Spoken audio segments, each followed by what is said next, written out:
সকাল থেকে শুরু হয়েছে বৃষ্টি, আর এই বৃষ্টি বন্ধ হওয়ার পর মুহূর্তেই আমি আজকে উদ্দেশ্যে চিন্তা করেছি যে 10টা আমের চারা কিনে রোপণ করব। এই উদ্দেশ্য নিয়েই কিন্তু খোকসা বা থানা মোড়ে আসছি। থানা মোড়ের চিত্র দেখতে পাচ্ছেন।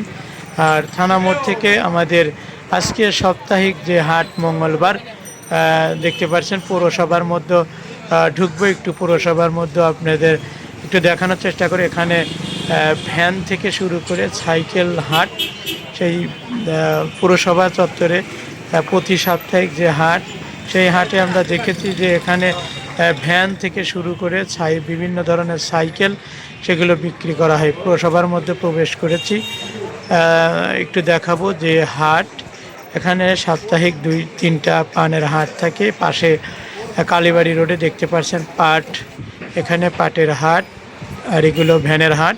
পুরসভার মধ্যেই কিন্তু এই ভ্যান হাটটি, পাশে রয়েছে সাইকেল হাট। একটু সাইকেল হাটে এবং ভ্যানের হাটে ঘুরে পৌরসভার থেকে কালীবাড়ির উদ্দেশ্যে আমের চারা কেনার উদ্দেশ্যে রওনা দিচ্ছি। দেখতে পাচ্ছেন এই পৌরসভার সামনেই পাট বেচা কিনা চলছে।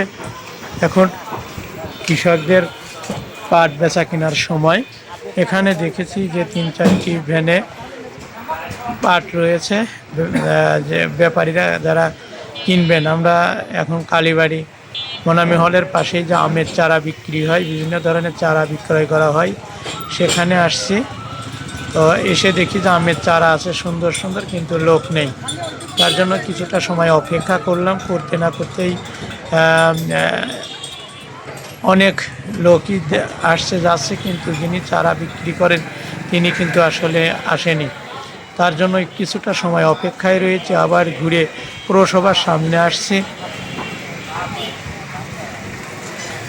পৌরসভা থেকে একটা দোকানে চা খেয়েছি, চা খেয়ে বসে আছি। আবার এখন আমি আমের গাছ চারা কিনতে যাব।